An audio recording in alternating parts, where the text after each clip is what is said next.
तुम्हें 15 बार धोखा दिया, धिक्कार है। कुछ ऐसा ही। ओह, तुमने कहा था कि तुम्हें लगता है कि लोगों को शादी करने के लिए डेटिंग करनी चाहिए और बाकी सब कुछ मजाक है। हाँ बिल्कुल, मुझे इसका कोई मतलब नहीं दिखता। मुझे किसी को डेट करने का कोई मतलब नहीं दिखता अगर आप उससे शादी नहीं करने जा रहे हैं, या अगर आप सक्रिय रूप से शादी करने की कोशिश नहीं कर रहे हैं, तो किसी को डेट करने का क्या मतलब है? क्या मतलब है?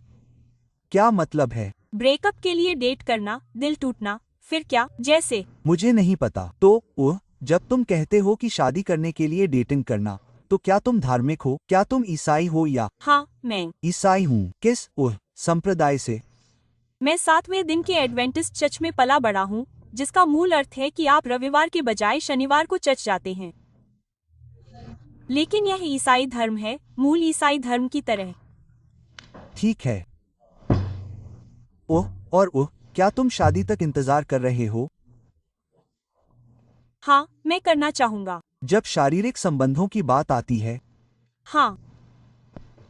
लेकिन क्या आप वर्जिन हैं या नहीं। ठीक है, क्योंकि आप शादी का भी इंतजार कर रही हैं। हाँ, लेकिन आप वर्जिन नहीं हैं। बस सही है। नहीं, मैं नहीं हूँ। ठीक है, लेकिन क्या होगा अगर कोई वाकई, आप जानती हैं, स्टडी लड़का आपके साथ आ जाए? आप जानती हैं, आप थोड़ी मस्ती करने से चूक जाएंगी या क्या? नहीं, मैं ऐसा नहीं करूँगी। आप ऐसा नहीं करेगी? नहीं। नहीं, मैं ऐसा नहीं करूँगी, अभी नहीं। क्या होगा अगर मैंने देखा कि आपने एक वीडियो बनाया है? असल में मैं उसमें नहीं जाऊंगी, लेकिन रुकिए, क्या? रुकिए। नहीं, ऐसा नहीं है, ऐसा नहीं है, चिंता न करें, ऐसा नहीं है, ऐसा कुछ भी नहीं है। मैंने देखा कि आप अपना सिर हिला रही थी। क्या आप इससे सहमत हैं? सहमत हैं। खैर, सेक्स के लिए शादी तक इंतजार करना, हाँ, मुझे लगता है कि यही है। क्या आप ऐसा करने जा रही हैं? हाँ। लेकिन आपसे एक सवाल है। आप 1 महीने पहले ऑनलाइन थी। आप एक लड़के को डेट कर रही थी। क्या तुम लोगों ने कभी सेक्स किया है? नहीं, शारीरिक संबंध बनाए हैं। संभोग किया है? सच में? कुछ नहीं। ठीक है। अच्छा। अच्छा समय। तो तुम तीनों शादी तक इंतजार कर रहे हो? हम। कोई और या सिर्फ तुम तीनों? मुझे नहीं पता। सेक्स करने के लिए मेरा मतलब है। मैं शादी होने तक ब्रह्मचारी रहने की कोशिश कर रही हूँ क्योंकि तुम एक एस्कॉर्ट हो। नहीं, जिन पुरुषों को मैं वास्तव में डेट करती हूँ, उनके साथ मैं शादी होने तक इंतजार करना चाहती हूँ। तो क्या तुम अलग अलग हिस्सों में बांट रही हो? खैर, वे बस एक तरह से अलग हैं।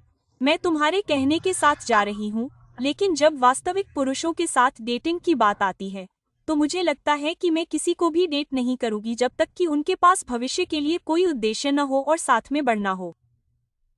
मुझे लगता है कि अजनबियों के साथ सिर्फ एक रात का रिश्ता रखना बहुत ही बोरिंग है। यह बस बोरिंग हो जाता है। मैं सहमत हूँ। एक ऐसे व्यक्ति के साथ यात्रा करना सबसे ज्यादा खुशी की बात है जिससे आप प्यार करते हैं और जिसके साथ आप अपनी ऊर्जा और सब कुछ साझा कर सकते हैं। ओह, ठीक है। अच्छा, मुझे लगता है। ओह, ओह बॉय, एक एस्कॉर्ट जो शादी का इंतजार कर रही है। सिर्फ फैंस वाली लड़की, ओनली फैंस गर्ल। आपके ओनली फैंस पर डिस्क्रिप्शन। मुझे माफ करना, मुझे बस इसे सामने लाना है। Cream pie, be my BG content. Oh, मेरे सबसे जंगली वन नाइट स्टैंड से बिना काटे लाइव रिकॉर्ड किए गए encounter friends with benefit session का सामना करना पड़ रहा है। मैं बहुत धीमी हूँ। पैर पूजा। ठीक है, अच्छी बात।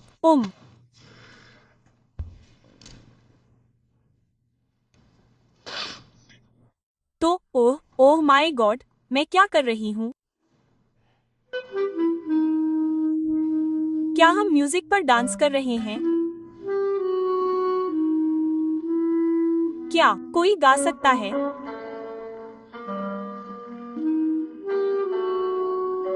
ठीक है, क्या हम कुछ जैज प्ले कर सकते हैं? ठीक है। Jazz musician music. मुझे समझ आ गया। ठीक है, शार्लेट। ओह, आपने कहा कि आपको लगता है कि इन सभी हास्यास्पद लोगों के साथ आधुनिक डेटिंग आमतौर पर मुश्किल है जो पिता के साथ बड़े नहीं हुए। हाँ। तो लड़कों की तरह मैं भी आमतौर पर हर किसी के बारे में ऐसा ही महसूस करती हूँ। मैं ऐसा नहीं कह रही हूँ कि मैं सचमुच ऐसा नहीं कह रही हूँ, लेकिन मेरी राय में लोग ऐसे ही व्यवहार करते हैं। पिताविहीन व्यवहार। पिताविहीन व्यवहार। हाँ शार्लेट, सही कहा।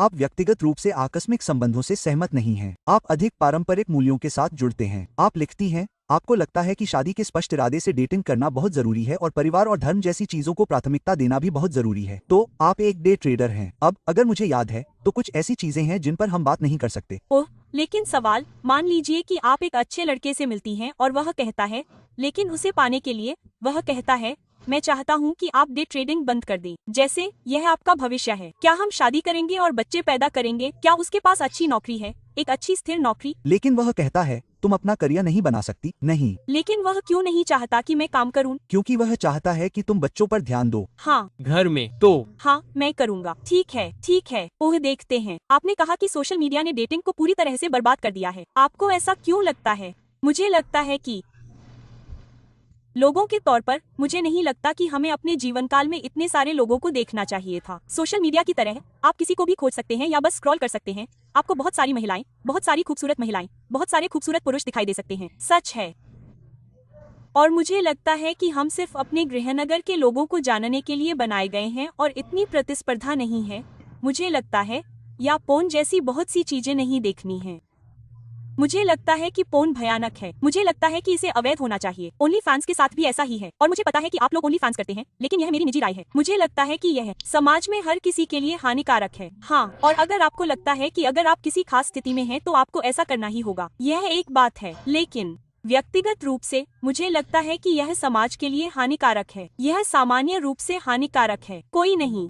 हालांकि इतने सारे लोगों को देखने के बारे में आपने जो कहा वह एक अच्छी बात है। मुझे नहीं पता कि ये कोई बकवास छद्म विज्ञान है या कुछ और, लेकिन क्या ये एक तरह की कल्पना नहीं है जो कि वहाँ है? लेकिन क्या ऐसा नहीं है कि आप वास्तव में केवल 200 चेहरे ही याद रख सकते हैं या कुछ ऐसा? मैंने ऐसा सुना है। मुझे नहीं पता कि ये वास्तव में सच है या नहीं। शायद ये बकवास है, लेकिन मुझे लगता है कि ऐसा है। आप जानते हैं, हमारे गुफाओं के दिनों में आप 50 लोगों, 100 लोगों, 200 लोगों को देखते थे। जो भी हो, उस व्यक्ति को चुने जिसके प्रति आप सबसे अधिक आकर्षित हो। जैसे कल्पना करें कि कोई सोशल मीडिया नहीं था, कुछ भी नहीं था, और आप बस उन लोगों से मिलते थे जिनसे आप मिलते थे, और आपको अपना पति इतनी आसानी से मिल जाता था, और शायद तलाक की दर इतनी अधिक नहीं होती, इतनी धोखाधड़ी नहीं होती, जैसे कि इतनी कुछ भी नहीं होती। वैसे मुझे लगता है कि सोशल मीडिया, डेटिंग एप्स एक तरह से चुनाव का भ्रम पैदा करते हैं, विकल्पों का भ्रम, खासकर डेटिंग एप्स के साथ। आप जानते हैं, चमकदार चीज बस एक स्वाइप दूर होती है। अगर उस व्यक्ति से आपकी थोड़ी असहमति है या वो आपकी लंबी लिस्ट में से हर एक मानदंड पर खरा नहीं उतरता है, तो हो सकता है कि अगला व्यक्ति खरा उतरे। और हो सकता है कि वो लड़का ज्यादा रोमांचक हो या वो लड़की ज्यादा रोमांचक हो और लोग उसे पसंद करते हैं। लेकिन डेटिंग एप्स के साथ एक बात है, हर किसी के पास स्वाइप करते रहने की एक हद तक क्षमता होती है, और फिर ये भ्रम पैदा करता है कि उसके पास बहुत सारे विकल्प हैं। लेकिन हकीकत में आप जितने भी लोगों को देखते हैं, उनमें से कितने आपको आकर्षक लगेंगे? क्या आप वाकई उन्हें पसंद करेंगे? क्या आप उनके साथ रिलेशनशिप में रहना चाहेंगे? क्या वो आपके साथ रिलेशनशिप में रहना चाहेंगे? और फिर सोशल मीडिया पर, आप जानते हैं, इंस्टाग्राम कुछ हद तक एक डेटिंग ऐप है। लोग डीएम में स्लाइड करते हैं। हाँ, ओह, तुम जानती हो, लड़की, हमारे पास ऐसी लड़कियां हैं जो कहती हैं, ओह हाँ, तुम जानती हो, मैंने इस टिकटॉकर को देखा, वह मजेदार है। मैं टिकटॉक पर उसके डीएम या इंस्टाग्राम पर उसके डीएम में घुस गई। उद्धरण चिन्ह। और इसने निश्चित रूप से लोगों को एक दिलचस्प तरीके से एक्सेस दिया है। तो तुमने कहीं लिखा है कि टीजेआर द्वारा क्रैक नहीं किया गया। मुझे नहीं पता, मैंने लिखा है। रुको, मैंने यह नहीं लिखा। नहीं, क्रैक नहीं किया गया। क्रैक किया गया पागलपन है। क्रैक नहीं किया गया, टीजेआर द्वारा क्रैक किया गया। मुझे नहीं पता क्यों। क्या मैंने लिखा था? मुझे नहीं लगता कि मैंने। यह मेरे नोट्स में है। हो सकता है कि तुमने लिखा हो। यह मेरे में है, शायद मैं ठीक हूँ। यह निश्चित रूप से टिकटॉक पर कहीं है। हालांकि तुम्हारे मन में हैलोवीन पर क्रैक हुई महिलाओं के बारे में विचार थे। वह क्या है? उसमें जाओ, हमें बताओ। ओह, मैंने कहा अगर तुम हो। मैंने क्या कहा? मुझे लगता है कि मैंने कहा था कि अगर हैलोवीन पर किसी ने तुम्हें क्रैक कर दिया तो तुम हार जाओगे। यह एक नौसिखिया गलती है क्योंकि तुम हैलोवीन पर एक मजाक जानते हो, जैसे कि अगर तुम्हारी लड़की बाहर जाती है तो वह तुम्हारी लड़की नहीं है, या जैसे कि हैलोवीन पर हर कोई इधर उधर घूमता रहता है। तो मैं मूल रूप से ये कह रहा था कि अगर तुमने वास्तव में ऐसा किया है या जाल में फंस गए हैं तो तुम हार गए। और मेरा मानना है कि जो लोग देख रहे हैं उनके लिए क्रैक का क्या मतलब है? क्रैक का क्या मतलब है, समझाएं। जैसे सेक्स करना। हाँ, नहीं। हाँ, तुम्हें क्रैक हो गया। देखते हैं। क्या तुम फरारी चलाते हो? हाँ। ठीक है। मैं वास्तव में हाँ। कोई अन्य स्पोर्ट्स कार या विदेशी कार जो तुम चलाते हो?